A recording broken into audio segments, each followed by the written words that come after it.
예. 잘 들리세요? 좀 크게 할까요? 소리를? 아니요. 괜찮으세요? 예. 아까도 말씀 우리 드렸지만 이 불교 공부라는 것은 이게 우리가 무슨 큰 장엄한 예식이나 큰 권위를 가지고 접근하는 방식은 아니에요. 불교는 가까이서 내 마음을 들여다보고 내 주위 사람들에게 마음에 상처를 주지 않는 게 불교입니다. 근데 오랜 역사를 들다 보면은 남에게 마음 상처 주는 게 다반사지 마음 상처 안 주는 건 쉬운 일이 아니에요. 바로 이 문제를 가지고 고민하시고 누구나 쉽게 공부해서 자기 마음의 허물을 이해하고 마음에서 해탈해서 남에게 고통을 주지 않고 행복을 주는 이런 그 가르침을 여신 분이 서가모니 부처님입니다. 그래서 과거에 그 부처님의 그 귀중한 가르침을 펼치기 위해서 많은 사람들이 목숨을 내놓고 전도를 했어요. 그렇게 했던 그분들 속은 그렇게 부처님 가르침이 귀했기 때문이고요. 그걸 공부하면은 정말 자기 마음속에 탐욕과 성냄이 가라앉은 것을 경험할 수가 있습니다. 그게 말은 쉬워도 실제로 되질 않아요. 그리고 오랜 역사를 통해서 인간을 억압하는 게 많았지 남에게 잡히 베푸는 건 많지 않습니다. 그러나 그 길이 하면 어려운 길은 아닌데 사람들이 그 길을 포기를 해요. 우리가 깊이 마음속 보면은 남에게 대한 적개심이나 분노, 경쟁심, 질투 이런 거를 완벽히 없애고 살 수 있다고 생각하면 거의 없어요. 실제는 그렇지 않습니다. 그러나 부처님은 인간은 탐욕과 성냄을 이겨낼 수가 있다. 벗어날 수 있다. 이런 말씀을 하신 분이에요. 그러니까 인간에게 주는 많은 고통에 대해서 정말 그것에 대해서 진지하고도 심각하게 느끼는 사람은 부처님 말씀 받아들입니다. 그게 얼마나 중요하다는 것을 알 수가 있는 거죠. 실제 그렇게 되기까지 되려면은 사실 우리가 우리의 삶을 매우 귀하게 여겨야 됩니다. 자기 삶을 귀하게 여기지 않는 사람은 그렇게 받아들일 수가 없어요. 그래서 우리가 지금 이 우다나를 공부하는데 이제 2품 남았습니다. 7품이 있고 8품이 있어요. 오늘 우리가 사실 몇 명이 안 되면 제일 좋은 게 공부를 많이 할 수가 있어요. 깊이 들어갈 수 있어요. 오늘 우리가 잘하면 7품 끝내면 한 품만 남아있다고 볼 수가 있습니다. 이 작은 법문의 품이 왜 중요하냐면 이걸 읽다 보면은 이래서 불교가 위대하구나 느낄 수가 있어요.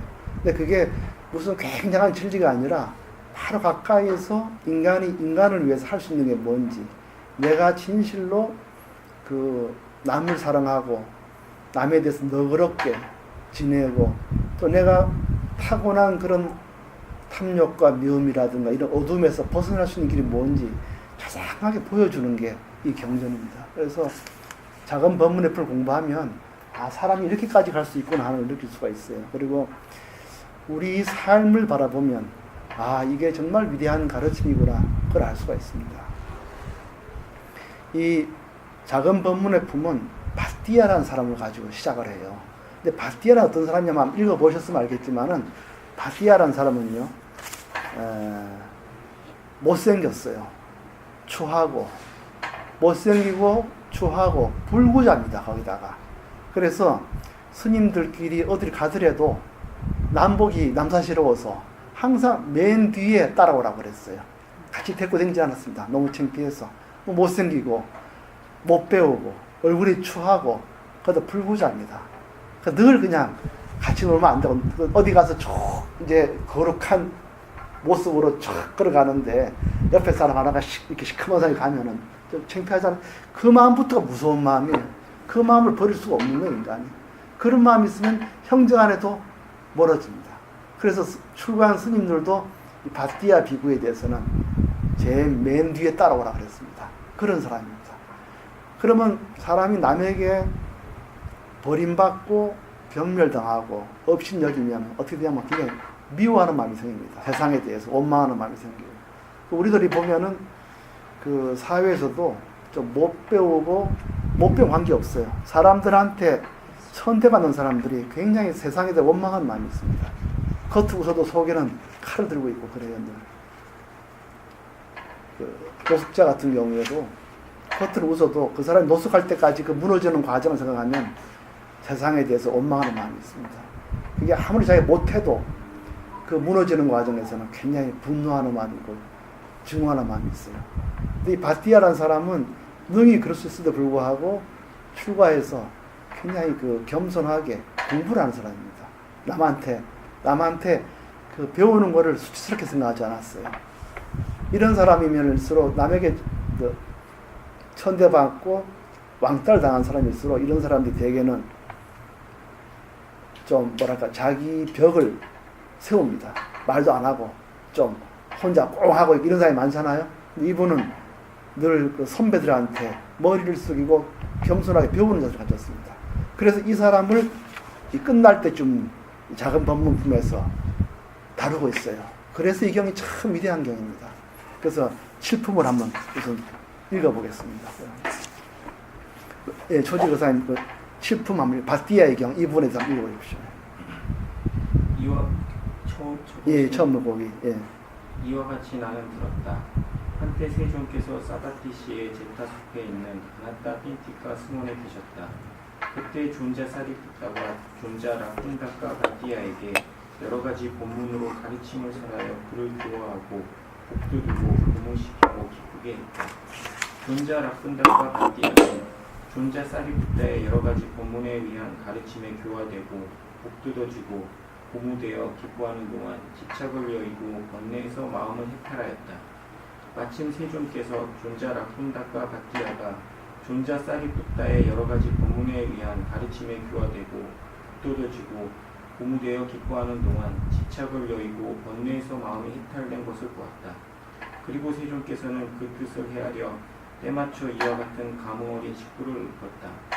위로 아래로 모든 곳에서 벗어나 이것이 바로 나이다 라고 보지 않으며 예전에 건너지 못한 거센 흐름을 건너 다시 태어남을 여의고 완전히 해탈한다. 예, 저는 이 시를 보면서 정말 이 경전에서 그 바스티아라는 그 옷생기고 추하고 불구인 사람을 맨 처음 내세우고요. 근데 부처님이 그 사람에 대해서 이 시를 읽었다는 게 너무 감동적입니다. 왜냐하면 우리가 보통 못생기고 추하고 남한테 왕따당하고 자기 불구인 경우는 나에 대한 원망이 많이 생기잖아요. 내가 왜 이렇게 생겼나, 이렇게 추하게 생겼나, 왜 이렇게 왕따를 당하나, 그렇게 그 나에 대한 원망이 많을 텐데 이분이 사리붓다란 선배거든요. 지혜로운 분이세요. 사리붓다란 분이 부처님 수제자이지만 그때 순간에 본다면 선배잖아요. 먼저 오신 분이죠. 그 선배한테 배우는 거예요, 이분이. 그리고 사리불도 참 위대한 분이 남들은 다 싫어하고 멀리하는 사람 불러가지고 가르쳐주는 거예요, 법을요. 그러면서 뭘 배웠냐면 이 사람이 나에 대한 원망을 내려놨어요. 바띠아라는 사람이. 그래서 부처님이 그 마음을 보시 이렇게 시를 읊은 겁니다.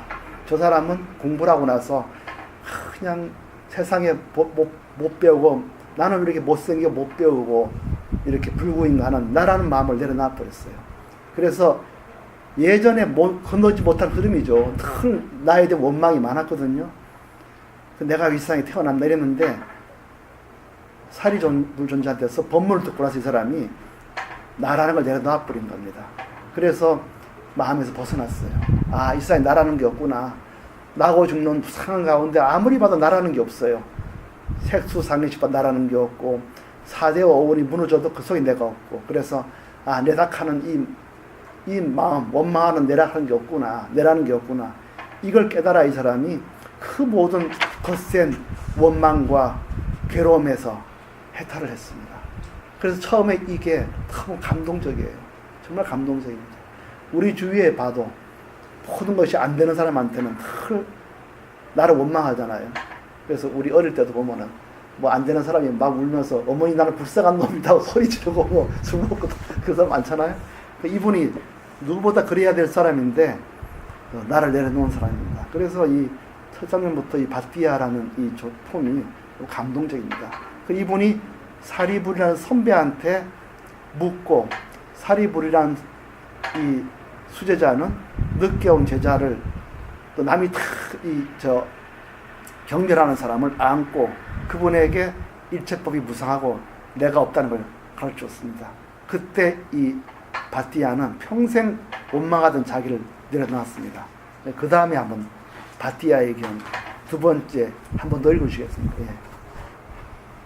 이와 같이 나는 들었다. 한때 세종께서 사바티시의 제타 숲에 있는 나타 핀티카 성원에 계셨다. 그때 존자 사리푸타가 존자 라푼다카 바티아에게 그가 흑인이라는 것을 배려하여 좀 더 많은 여러 가지 본문으로 가르침을 설하여 그를 교화하고 북돋우고 고무시키고 기쁘게 했다. 마침 세종께서 존자 사리푸타가 존자 라푼다카 바티아에게 그가 흑인이라는 것을 배려하여 좀 더 많은 여러 가지 본문으로 가르침을 설하여 그를 교화하고 북돋우고 고무시키고 기쁘게 했지만 그가 이미 지착을 여의고 번뇌에서 마음이 해탈된 것을 보았다. 그리고 세종께서는 그 뜻을 헤아려 때맞춰 이와 같은 감흥 어린 식구를 읊었다. 소용돌이를 끊고 소망을 여의어 말라버린 강은 더 이상 흐르지 않는다. 소용돌이가 끊어지면 유전하지 않는다. 이것이야말로 괴로움의 소멸이다. 예, 이 사리불존자가 바티아가 학인이라는 것을 배려해서 많이 설명했는데 하다 보니까 바티아라는 사람이 이미 마음이 쉰 걸 봤습니다. 부처님께서 시를 읊었어요. 소용돌이를 끊고 소망을 여의어 말라버린 강은 더 이상 흐르지 않는다. 이렇게 마음의 집착이 사라지면, 나에 대한 원망, 나라는 게 사라지면 그는 더 이상 윤회하지 않는다. 이것이야말로 괴로움의 소멸이다. 그러니까 우리가 불교에서 말하는 괴로움, 바로 나라는 원망, 나에 대한 교만, 이런 것이 사라진 것이 바로 괴로움의 소멸이라는 걸 알 수가 있고요. 여기 훌륭한 선배 사리부타 존자가 바티아에게 이렇게 가르쳤고요. 바티아는 그 법문을 듣고 내가 없는 법문을 깨쳐서 더 이상 그것이 내려놨습니다. 그게 굉장히 위대한 분이 된 거죠. 그러니까 외모로서는 가장 그 당시 그 동네에서 천한 사람이지만 마음만은 이미 해탈해서 세상에서 뛰어난 깨달은 분이 된 것입니다. 그래서 그 다음에 이 작은 법문품에서는요, 바로 세상 사람들의 성과를 바꾼 바티아에 비해서 그 손가락질을 하는 세상 사람들 어떻게 사는지를 보여주고 있습니다. 잘났다는 사람들은 어떻게 사느냐, 우리 부처님 눈으로 보면 그 사람들은 어떤 사람들인가, 결국은 즐기고 탐내고 집착하면서 오만하게 교만하고 그리고 못생겼다고 손가락질하는 사람들 아니겠어요? 그 사람들이 부처님 눈으로 오히려 그런 사람들이 비정상인 걸로 보이는 겁니다. 그 집착의 경은 그 보살 한번 읽어보실래요? 집착의 경. 이와 같이 나는 들었다. 한때 세종께서 사바티시의 제타 숲에 있는 아나타 핀티카 성원에 계셨다. 그때 사바티시의 대부분의 사람들은 감각적 쾌락의 욕망에 과도하게 집착하며 즐기면서 탐내고 그것에 묶여서 정신을 잃고 애착하여 취한 상태로 감각적 쾌락의 욕망 속에서 지냈다. 많은 수행성들이 아침 일찍 옷을 입고 바루와 가사를 수하고 사바티시에 탁발하러 들어갔다. 사바티시에서 탁발하여 식사를 마친 뒤 탁발에서 돌아와 세종께서 계신 곳을 찾아봤다. 가까이 다가와서 세종께 인사를 드리고 한쪽으로 물러나 앉았다. 한쪽으로 물러나 앉아서 그 수행성들은 세종께 이와 같이 말했다. 세존이시여, 여기 사바티시 대부분 사람들은 감각적 쾌락의 욕망에 과도하게 집착하여 즐기면서 탐내고 그것에 묶여서 정신을 잃고 애착하여 취한 상태로 감각적 쾌락의 욕망 속에서 지내고 있습니다. 그러자 세종께서 그 뜻을 다하려 때맞춰 이와 같은 감흥 어린 식구를 읊었다. 욕망에 집착하는 자들은 욕망에 의한 염착에 묶여 결박들 속에서 잘못을 보지 못하니 분명히 결박의 염착에 사로잡혀 강대하고 한 거센 흐름을 건너지 못하니. 예, 여기서 이게 바로 무명이죠. 욕망과 집착이 묶여 있는. 그래서 이제 그래서 우리 불교에서는 욕망이라는 거를요. 욕망이라는 거를 깊이 보면 첫째로는 그거를 무명이라고 그러죠. 밟지 않은. 묶여서 결박을 당하거든요. 그래서 이게 묶이는 거. 그래서 우리 밟지 않으려고 그래요. 그 다음에 이걸 가지고 또 뭐냐면 겉세 물결이라고 합니다. 깊이 수행하지 않으면 누구나 이 속에서 목숨을 잃어버리고 묶여버리니 겉세 물결이라고 합니다. 그리고 세 번째 이 욕망은 타고난 욕망입니다. 금생에 누구한테 배운 게 아니라 선천적이라는 겁니다. 그래서 우리 불교에서 말하는 욕망과 집착을 할 때는 누구나 타고난 것이고 엄청 거세서 물결이며 그 속에 지혜가 없습니다. 늘 길박당하고 쉽게 넘어가고 그 다음에 선천적이라 타고났다는 겁니다. 이 사실을 매우 깊이 생각해야 됩니다. 불교는 이 사실을 뭐라 사람이 묶여가고 애착하고 이런 것이 나쁘다는 이런 말을 하는 게 아니라 이 자체가 타고나며 헛새 물결이고 그 속에 지혜가 없다는 거예요. 그래서 이거를 깊이 생각할 때 우리가 깊이 사색하고 수행하지 않으면 어떻게 되느냐. 애착이 강해서 자기와 남에게 해를 끼칩니다. 분노하고 폭력을 행사하고 성내고 교만하고 오만하고 이런 일이 있는 거예요. 여기서 진정한 자비가 나오지 않는 만약에 이거를 깊이 생각할 때 우리가 진정으로 불교도라 그럽니다. 아 이렇게 따라가면은 이 속에는 하나도 우리가 남을 배려하는 마음이 없구나. 남에 대한 깊은 이해가 없구나. 이렇게 살면 우리 인생이 정말 불행해지는구나. 이걸 진지하게 생각할 때 부처님의 가르침이 와닿는 거죠. 그래서 여기서 이제 진정으로 우리가 수행을 해야 되는구나. 이거 수행에 대한 가치를 마음속에 스스로 받아들이게 됩니다.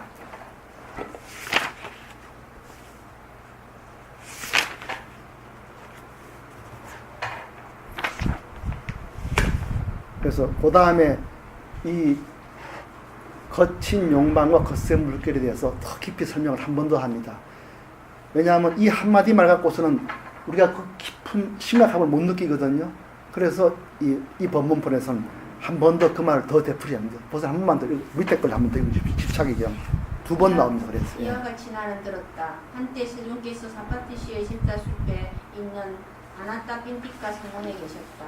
그때 사파티시의 대부분 사람들은 감각적 쾌락의 욕망에 집착하여 즐기면서 탐내고 그것에 묶여서 정신을 잃고 애착하여 눈이 멀고 취한 상태로 감각적 쾌락의 욕망 속에서 지냈다. 한때 세존께서 일찍 옷을 입고 가루와 가사를 수하고 사파티시의 탁발하러 들어갔다.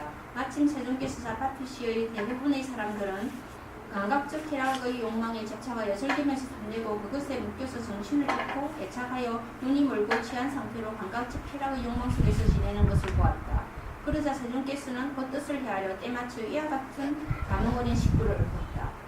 음왕의 입구에 있는 물고기처럼 욕망에 눈물고 그물에 덮여 가래의 덮개로 갇히고 방일의 친척에 묶여 젖먹이 송아지가 어미를 향하듯 사람들은 늙음과 죽음을 향해 나아간다. 예, 여기 집착의 경이 두 개거든요.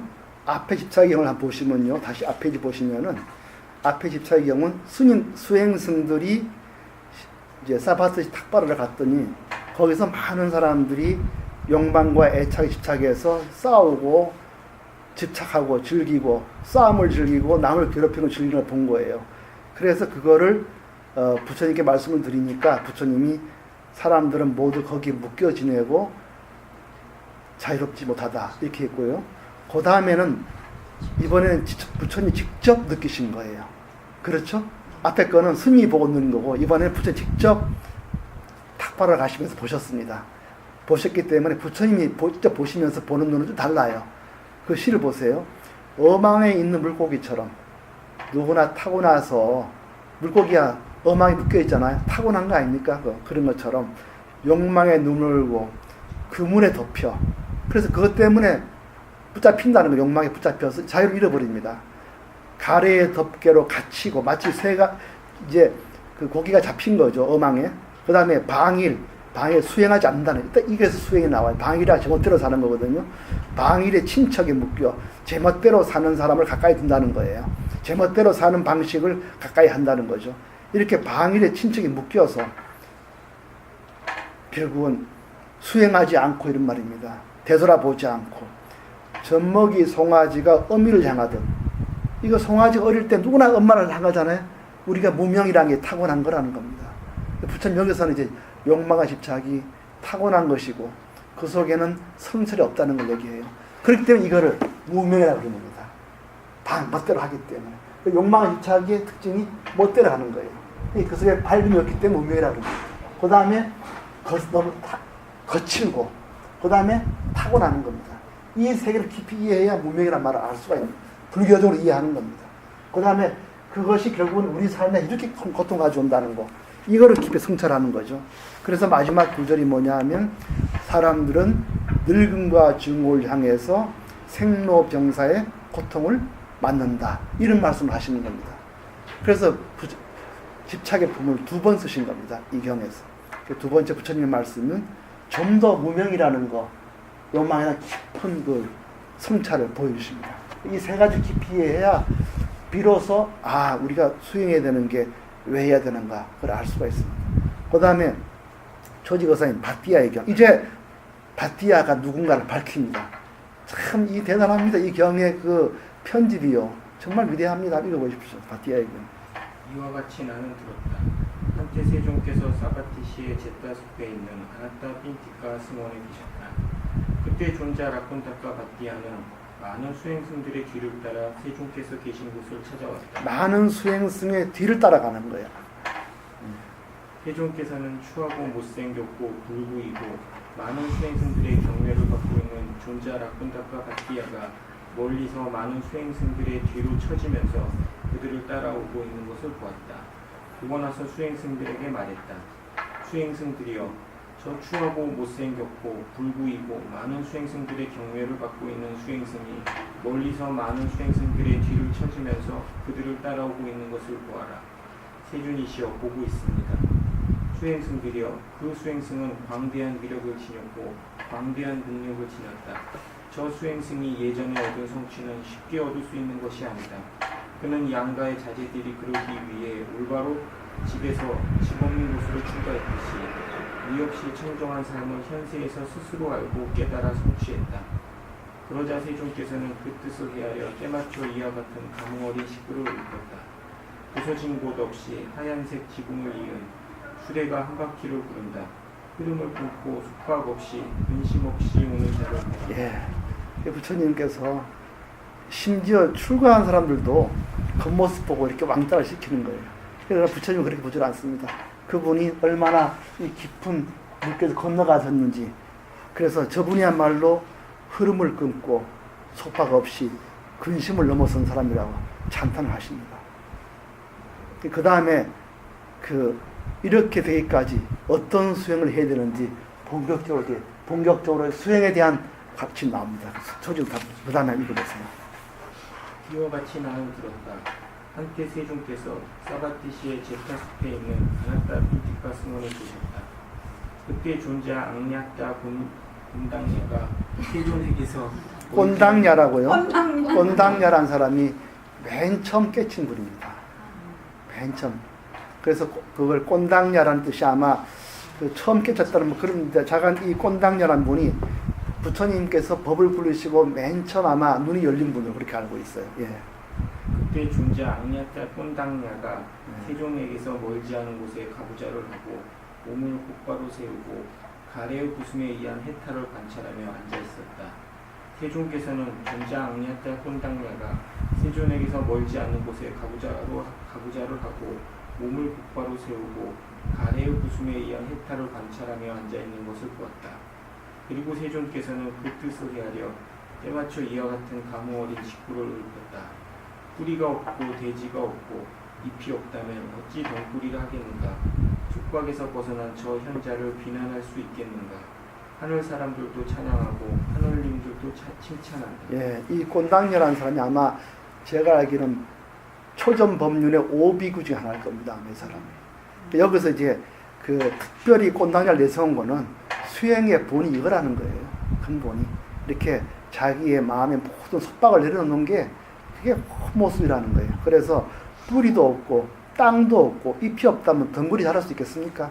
이렇게 나라는 거, 집착, 겉세물결, 애착 이거를 쉬어버린 사람은 남에 대해서 분노하거나 미워하거나 교만한 게 없다. 그것이야말로 진정한 해탈이다.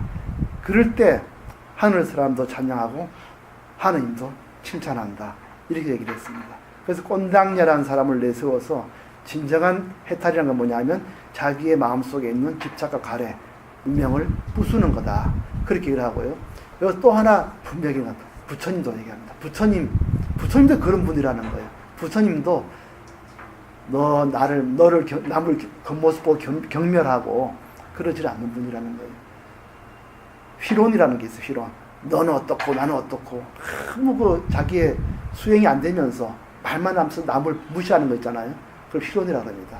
또 마음의 수행을 안 하면서 우주가 뭐 있네 없네 뭐 우주가 언제 생겼네 언제 망하니 아무 수행에 관계없는 말을 하는 사람, 그건 휘론이거든요. 그걸 하면서 즐기는 거예요. 그래 즐기는 동안은 내라는 거, 남에 대한 교만 없을 수가 없습니다. 그래서 지금 꼰당야를 내세워서 불교의 근본이 뭔가를 얘기해주고 나서는 우리의 그 본사 근본 스승인 서가모니 부처님에 대한 것도 여기서 얘기를 하고 있어요. 그거 좀 읽어보십시오. 이와 같이 나는 들었다. 한때 세종께서 사바티시의 제타숲에 있는 아나타 핀티카 스몬에 계셨다. 그때 세종께서는 자신에게 희론에 오염된 지각과 관념이 버려지는 것을 관찰하고 앉아 있었다. 그리고 세종께서는 자신에게 희론에 오염된 지각과 관념이 버려지는 것을 알고 감흥 어린 식구를 읊었다. 희론도 없고 졸립도 없고 외롭도 빗장도 극복하고 가래를 여의고 걷는 성자를 신들을 포함한 세상 경멸하게. 여기서 경멸이란 말을 했잖아요. 이때까지 바티아 존재가 경멸받고 살잖아요. 그러나 진정한 해탈을 한 사람은 하늘도 경멸하지 않는다 이런 말씀하고요. 여기서 참 놀라운 게 희론과 부숨에 대한 경우 두 번 나오잖아요. 하나는 가래를 부수고 그다음 뭐죠? 희론을 부수는 거예요. 쓸데없이 자기 마음을 안 닦고 이것저것 말만 하고 다니는 사람. 부처님 바로 그런 걸 넘어선 분이라. 부처님 많이 하시는 분도 그런 형이성학적인 걸 하는 게 아니라 바로 가래를 부순 분이라는 거예요. 이게 놀라운 우리한테 시사를 주고 있습니다. 그래서 보시면은 세종께서는 자신에게 희론에 오염된 지각과 관념이 버려지는 걸 봤다는 거예요. 부처님도 그렇게 많이 하시는 분이지만 진정한 수행은 가래와 교만, 아상을 내리는 것이고 그런 과정에서 쓸데없는 많은 지식이 있잖아요. 그걸 다 내려놓으셨다는 거예요. 그래서 수행하면서 자기에게 그런 잘난 척하거나 오만 가지 세상에 대한 지식, 우주가 언제 생기고 이런 것이 하나하나 버려지고 있는 걸 봤다는 거예요. 수행을 하면 버려지고 있는 걸 본다는 것입니다. 그래서 세종께서 스스로 그 시를 읊으신 거 보시면요. 휘론도 없고 졸립이라고 하는 경향입니다. 그렇게 효도하려고 하는 경향도 없다는 거죠. 마음도 없고 매듭도 빗장도 극복하고 가래를 여의고 걷는 성자를 신들을 포함한 세상은 경멸하지 못한다. 이렇게 함으로써 진정으로 세상을 경멸하지 않는 것은 해탈한 것이다. 그래서 빠티아 존자의 그 모든 경멸을 이 속에서 얘기를 합니다. 우리가 진정으로 귀하게 여기게 되는 것은 수행이다. 자기를 내려놓는 거다. 그래야 진정한 자비가 나오고 분노, 폭력, 성냄이 없다. 우리 요새 엊그저께도 어떤 정치가가 말이죠. 막 대통령 보고 당신 뭐라고 막 썽을 막 내고 그러지 않습니까? 그런 민주주의를 요구하는 사람이 그 마음속은 하나도 민주주의가 아니에요. 남에 대한 오만, 교만, 분노 꽉 차 있습니다. 그런 게 있으면요. 아무리 밖으로 하더라도 그냥 가지고 있는 거예요. 불교의 그 수행이 왜 중요하냐면은 보통 사람들은 이런 분노에 그대로 가지고 있어요. 요거를 감춥니다. 남한테. 그걸 이제 위장이라고 그러죠. 위장. 그래서 바깥에 위선이 되죠. 엄격히 말하면. 감추고요. 그 다음에는 이거를 나타낼 수 없으면은 감추면 어디다 감추냐면 의식의 밑으로 감춰요. 잠재의식 속에 감춥니다. 잠재의식 속에. 그러니까 계속 싫은 거를 아는 척 하다 보면 나중에 잊어먹어요. 근데 그게 감춰져 있는 겁니다. 이게 어디에 있느냐면 잠재의식. 감춰져 있어요. 근데 이거는 오래 감춰 있으면 잊어먹지만은 언제나 그만한 인연이 닿으면 나타나 버립니다. 그러니까 영혼이 지워진 게 아니에요.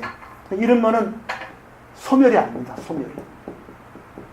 불교는 수행을 해가지고 뭐가 되죠? 인연 따라 일어나는 것이 지법이 뭐가 되죠? 지법이 소멸되는 열반이 됩니다. 멸법이 됩니다. 이게 지법이 멸법이 되는 거예요. 마음속. 이게 다 마음을 얘기하는 거예요. 내가 이 사물을 바라보면서 나를 내려놓고 바라보면은 이게 일어나질 않습니다.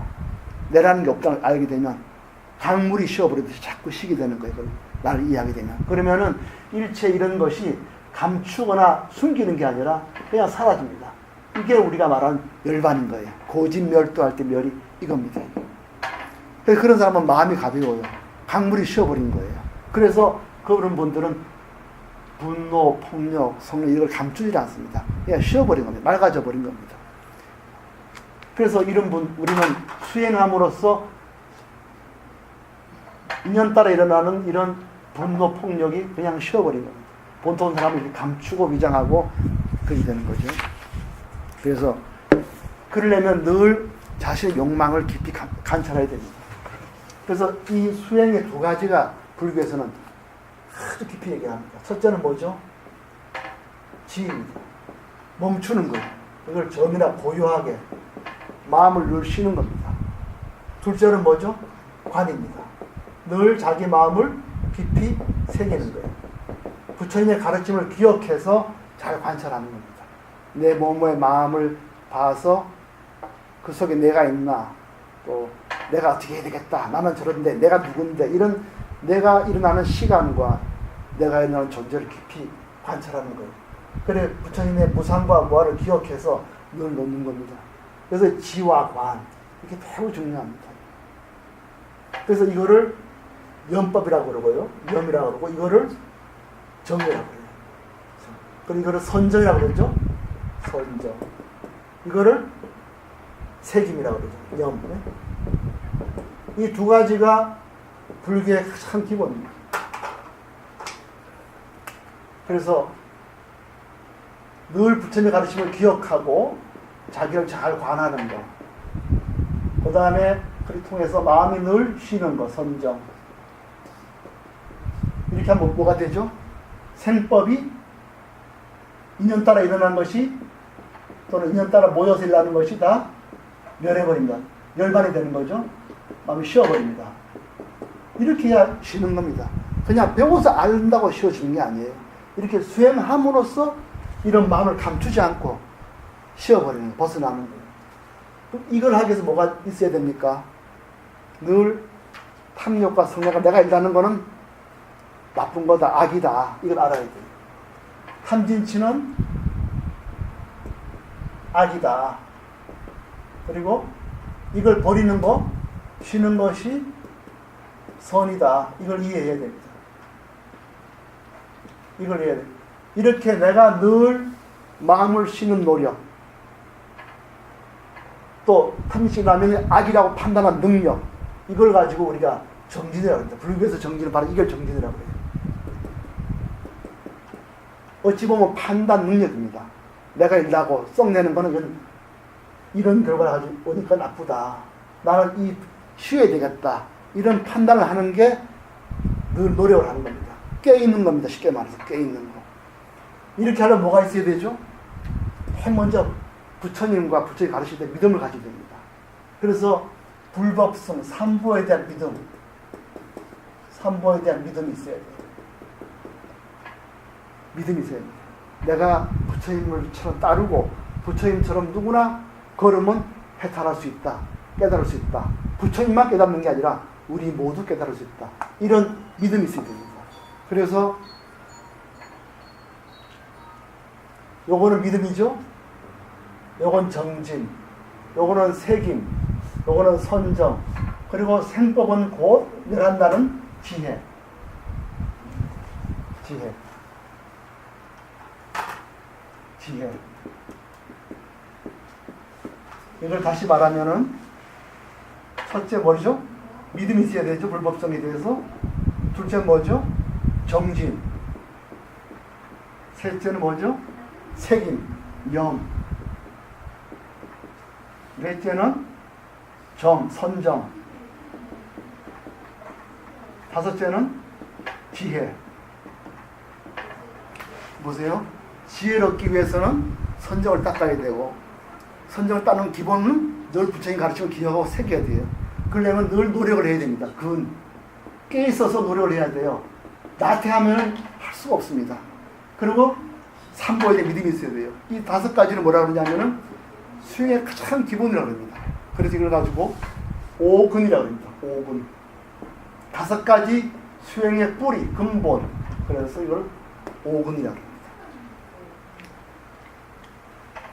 보통 사람들이 그냥 오근 그러면은 신, 근, 염, 정, 해 이렇게 외우는데 그렇게 외워서는 그 뜻을 알 수가 없습니다.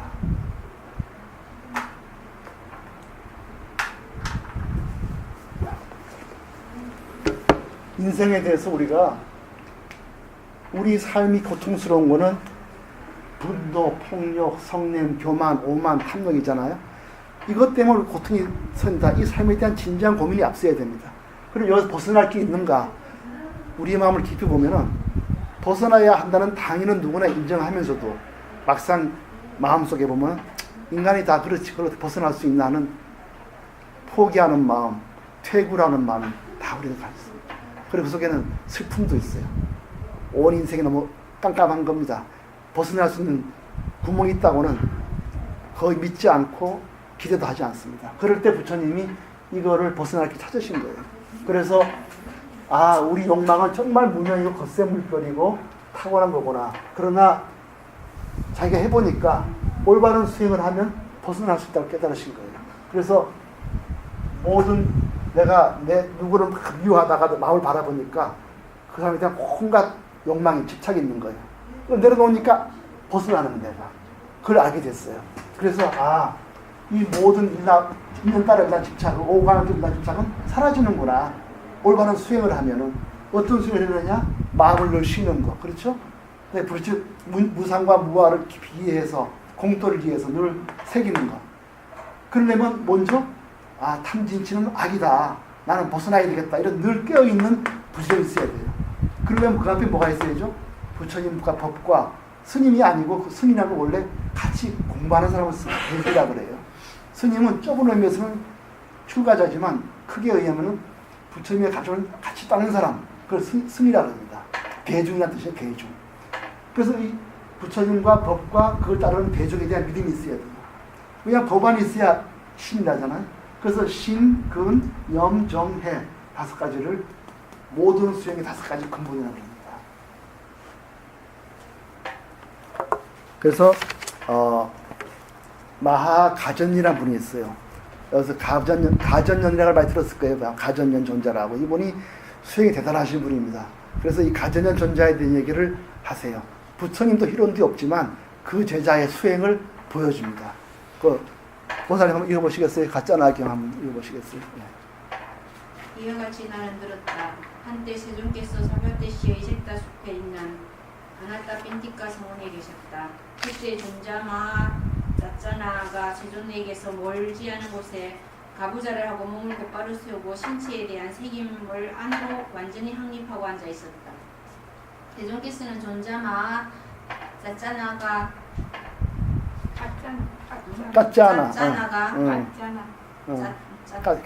가짜마라 계세요. 가짜탄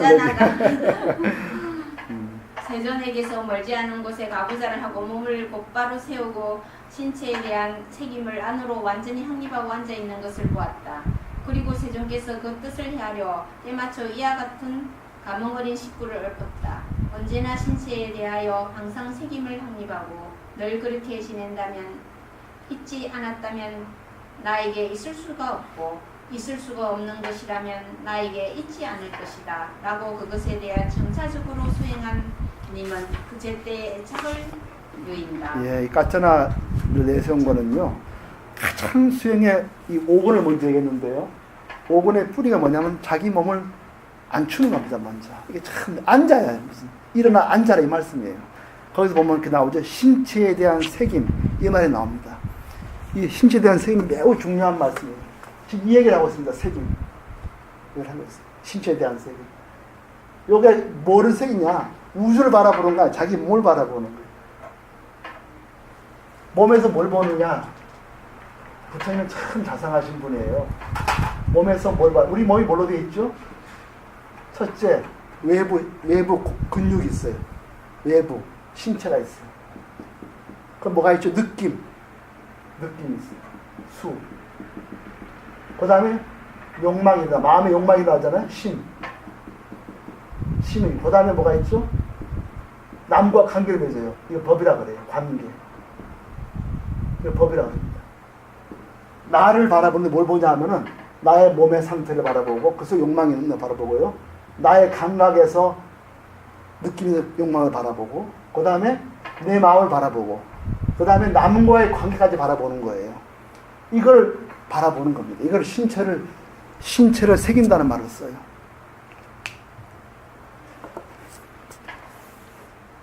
이걸 가지고 한문으로 신수신법이라 그럽니다. 그리고 이거를 용어를 할 때는 사념처라 그럽니다. 네 가지 새겨야 할 곳 이런 말입니다. 사념처. 굉장히 부처님이 자상하신 분이죠. 나를 바라볼 때 몸과 느낌과 욕망의 마음과 남과의 사실관계 이걸 바라보는 거예요. 이걸 가지고 네 가지 새겨야 할 곳에서 사념처라 그럽니다.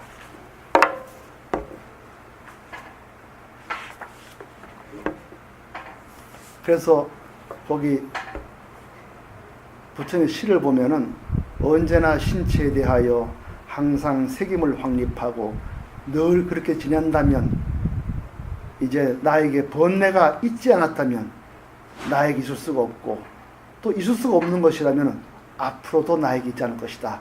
바로 나는 해탈했다, 벗어났다. 이걸 스스로 알 수 있다는 겁니다. 늘 이렇게 마음의 신체를 자기의 마음의 신체에 네 가지를 쭉 하다 보면은 꾸준히 하다 보면은 어느 순간 나에게 더 이상 이런 겉센 불결과 이런 것이 이제 그쳤구나. 이걸 스스로 알 수가 있다는 겁니다. 근데 그렇게 하려면 어떻게 되죠? 점차적으로 꾸준히 수행하고 됩니다. 부처님. 꾸준히 앉아서 깨 있어라. 수행해라. 그러면 내가 과거에도 나에게 있지 않았고 지금 나에게 있지 않고 앞으로도 이런 타고난 욕망과 집착이 쉰다는 걸 스스로 알 수가 있다는 겁니다. 이게 굉장히 중요합니다. 부처님은 이렇게 하는 누구나 그렇게 할 수 있다. 자기의 마음을 늘 관찰하고 그리고 마음을 늘 쉬면은 늘 모든 이루어진 것은 인연 따라 일어나는 것은 사라진다. 마음이 쉬어진다. 욕망의 강물이 그친다. 이거를 누구나 할 수 있다는 거예요. 누구나. 그거는 당시에 이 바라문교회는요. 베다, 우판샤트라는 걸 많이 했거든 그때. 베다 철학이 다 그때 바라문교회예요. 근데 바라문의 우판샤트는 바라문 계급만 그걸 전할 수가 있어요. 평민이나 노예들은 베다를 못 외웁니다. 배울 수도 없고 알아서도 안 되고 소용이 없다 그래요. 오직 바라문 종성만이 이걸 배울 수 있다는 거예요. 근데 부처님 뭐냐? 누구나 할 수 있다는 거예요. 노예도 해탈할 수 있다는 거예요. 이게 위대한 겁니다. 그래서 당시 바라문들은 노예나 평민들은 이제 보신하라는 거예요. 너네는 깨치지 못하니까. 오로지 바라문 계급만 주문을 전할 수가 있었어요. 또 주문을 만들어낼 수가 있어요. 주문을. 그거는 종성이라 바라문 계급이라. 근데 부처님은 안 그랬어요. 누구나 옆에 있는 사람도 평범한 바티아 같은 사람도 가장 남한테 천대받는 사람도 깨달음을 줄 수 있다는 거였어요. 그러니까 어떻게 됐냐면은 이 당시에는 그 부처님이나 불교가 들어가는 곳이면은 이 바라문교가 장사가 안 됐습니다. 시세 말로 망해버렸습니다. 그래서 부처님 온다 그러면 다 어떻게 못 쫓아내려고 그랬어요. 그래서 법구경 보면 부처님이 남이 욕할 때 참으란 말을 굉장히 많이 합니다. 그 욕을 안 먹어서 그리 말 안 합니다. 굉장히 욕을 많이 먹었어요. 왜냐하면 바라문 입장에서는 지 밥그릇을 빼가는 사람이에요. 그러니까 부처님 왔다 하면은 저 인간 못 들어오게 되겠다 해서 어떻게 제일 먼저 하는 게 마을에 들어오면 옛날에 수도가 없었잖아요. 2000년 전에는 우물에 흙을 덮어버립니다. 그러면은 몇 십리를 걸어와서 목이 마르지 않겠어요. 또 여름 인도 덥지 않습니까? 정말 목이 마르거든요. 근데 우물에 흙을 덮어버리는 거예요. 오지 말라는 거예요. 들어오지 말라는 겁니다. 큰 고통을 줬습니다. 그러니까 지금 이 작은 법문품에서 부처님의 가르침은 가장 못난 사람, 불고도 이런 수행을 누구나 할 수 있고, 그러면 정말 이 벗어난다 지혜를, 이 속에서 무상과 무아의 지혜를 깨닫는, 내가 없다고 깨닫는 거예요. 그래서 이치법의 공안들까지 나가는 거죠. 그런데 그때 이 바라문교들은 그렇게 부처님 학대를 많이 했어요. 핍박을 많이 했습니다. 그래서 요다음 장면에는 바로 그걸 보여주고 있습니다. 초지거사님 우물의 경험 보여주십시오. 이와 같이 나는 들었다. 한때 세종께서 말라족 사이로 유행하면서 많은 수행성들의 무리와 함께 투나 마을이라고 불리는 말라족의 바라문의 마을에 도착했다. 그때 투나 마을에 사는 바라문 가정들은 이와 같이 들었다. 사키야족의 아들 수행자 고따마가 말라국을 유행하면서 많은 수행성들의 무리와 함께 투나 마을에 도착했다. 그들은 머리를 빡빡 깎던 수행자들이 물을 마셔서는 안 된다 라고 생각하며 우물에 풀숲과 왕겨를 가득 집어넣어 입구까지 막아버렸다. 그런데 마침 세종께서 길에서 벗어나 한 나무 밑으로 다가갔다. 가까이 다가가서 마련된 자리에 앉으셨다. 가까이 앉아 세종께서는 존자 아난다에게 알렸다. 아난다여, 저 우물에서 물을 좀 떠오라. 이처럼 말하자 존자 아난다는 세종께 이와 같이 말했다. 세존이시여, 투나 마을에 사는 바라문 가정들은 머리를 빡빡 깎은 수행자들이 물을 마셔서는 안 된다라고 생각하며 우물에 풀숲과 왕겨를 가득 집어넣어 입구까지 막아버렸습니다. 두 번째에도 세존께서는 존자 아난다에게 알렸다. 아난다여, 저 우물에서 물을 좀 떠오라. 두 번째에도 존자 아난다는 세존께 이와 같이 말했다.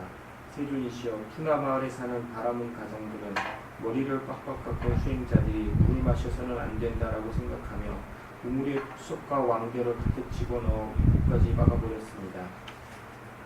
세 번째에도 세존께서는 존자 아난다에게 알렸다. 아난다여, 저 우물에서 물을 좀 떠오라. 세존이시여, 알겠습니다. 존자 아난다는 세존께 대답하고 바위를 들고 그 우물이 있는 곳으로 찾아갔다. 그런데 그 우물은 존자 아난다가 다가가자 모든 그 풀숲과 왕겨를 입구에서 토해내고 맑고 깨끗하고 청정한 물을 입구까지 채워 물로 넘칠 듯 가득 차 있었다. 그래서 존자 아난다는 이와 같이 생각했다. 참으로 놀라운 일이다. 참으로 예전에 없었던 일이다. 여래께서는 놀라운 위력을 지녔고 여래께서는 놀라운 능력을 지녔다. 이 우물은 내가 다가가자 모든 그 풀숲과 왕겨를 입구에서 토해내어 맑고 깨끗하고 청정한 물을 입구까지 채워 물로 넘칠 듯 가득 차 있다. 그는 바로로 마실 물을 떠서 세존께서 계신 곳으로 다가갔다.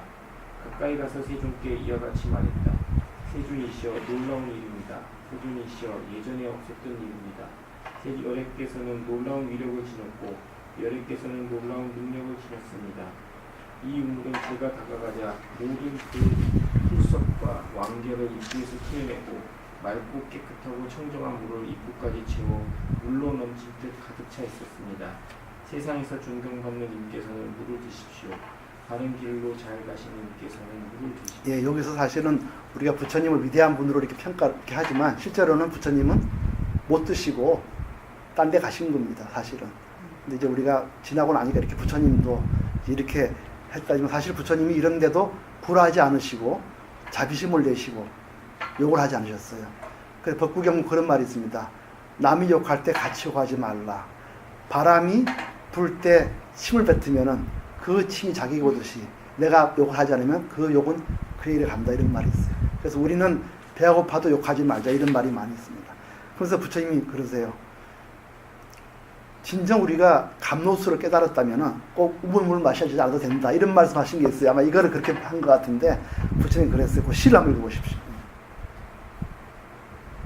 그리고 세존께서는 그 뜻을 헤아려 때맞춰 이와 같은 가뭄 어린 식구를 부렸다. 이번. 네, 그거예요. 예. 물이 어디에든 있다면 우물이 무슨 소용이랴. 가래의 뿌리가 잘리면 무엇을 찾아 떠날 것이냐. 예, 우리가 그러니까 부처님이 그랬나 봐요. 우리가 진정한 진리의 감로수를 얻는다면은 우물이 무슨 소용이 있겠냐, 이렇게 말씀하셨고요. 그래서 가래의 뿌리가 잘리면 무엇을 찾아 떠날 것인가, 이렇게 말씀했습니다. 그래서 그런 많은 핍박에도 절대 분노하지 않고 마음을 쉬고 사셨습니다. 그래서 마지막으로 진리를 이렇게 신과 정지, 믿음, 선정, 지혜로 가면은 모든 이런 분노로 벗어날 수 있다. 진정으로 감추지 않고 위장하지 않아도 자유로운 사람이 될 수 있다, 이런 말씀하고, 그래서 우리가 이런 탐욕의 불이 성한 곳에서도 우리가 진정 그 너머의 세계를 바라볼 수 있다는 말씀하십니다. 그걸 하면서 이 경의 끝을 맺습니다. 초지에서 한번 읽어보시겠습니까? 네. 이와 같이 나는 들었다. 한때 세존께서 호삼비시의 고식다 승원에 계셨다. 그때 우데나 왕의 궁전 정원에 있는 후궁에서 불이 나서 사마파티를 비롯한 500명의 여인들이 죽었다. 그러자 많은 수행승들이 아침 일찍 옷을 입고 가루와 가설을 수하고 호산비시로 탁바라로 들어갔다. 호산비시에서 탁바라여 식사를 마친 뒤 탁발에서 돌아와 세존께서 계신 곳을 찾아왔다. 가까이 다가와서 세존께 인사를 드리고 한쪽으로 물러나 앉았다.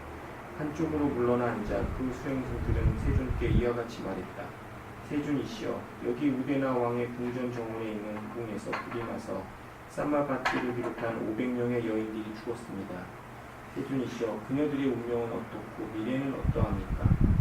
수행승들이여, 그들 제가의 여신도 가운데는 흐름에 든 님이 있고 한 번 돌아온 님이 있고 돌아오지 않는 님이 있으니 그 제가의 여신도들은 모두 죽은 뒤에 경지를 얻지 못한 님이 없다. 그리고 세존께서는 그 뜻을 헤아려 때맞춰 이와 같은 가무어린 식구를 높였다. 비록 가능한 세계이지만 세계는 미혹에 묶여있다. 집착의 대상에 소탁되어 어둠에 둘러싸여 있는 어리석은 자에게 그것은 영원한 것처럼 보이지만 보는 자에게는 어떠한 것도 없다. 예, 우리가 세상에서 탐욕으로 불이 난 걸 이렇게 표현했어요. 그래서 어느 날 후궁에서 불이 나가지고 굉장히 많이 죽었어요. 그때 그 죽은 사람들의 운명을 물어보니까 부처님이 그 중에서 이런 수행한 사람들은 그냥 죽지 않을 것이다. 반드시 죽음을 넘어서는 경지를 얻을 것이다. 이렇게 말씀하시고요. 이렇게 말씀합니다. 세계는 미혹에 묶여있다. 무명에 묶여있다, 세상은. 그리고 집착의 대상에 속박되어 있는 사람들은 그것이 영원한 것처럼 보이지만 수행을 해서 진리를 본 사람에게는 모든 것은 비어있다. 무상하고 그 속에는 하나도 얻을 게 없는 걸 본다. 이렇게 해서 일체법이 다 무상하고 무아인 진리를 깨닫는 것이 바로 이 모든 우리 수행의 근본 목표라는 걸 보여주고 있습니다. 그래서 이 우다나경 제7법문에 이것을 끝을 냅니다. 경 전체에 바띠아라는 사람을 내세워가지고 우리에게 이처럼 심오한 수행과 깨달음의 세계를 보여주고 있습니다. 우다나경이 만든 분은 대단하신 분들입니다. 이럴 때마다 제가 감동을 해요. 이렇게 우리를 차분하게 진리의 세계로 수행의 필요를 깨닫게 해주고 정말 생사의 이 모든 분노, 폭력, 성냄에서 벗어나서 세상의 무상과 공과 무아를 깨닫게 해주는 이렇게 부처님의 가르침을 절절히 보여주고 있는 참 보기 힘듭니다. 어디 가서도. 오늘 7품을 끝내고 다음에 이제 8품을 해서 이 우다나경을 다 마치도록 하겠습니다. 오늘 분노가 애쓰셨습니다.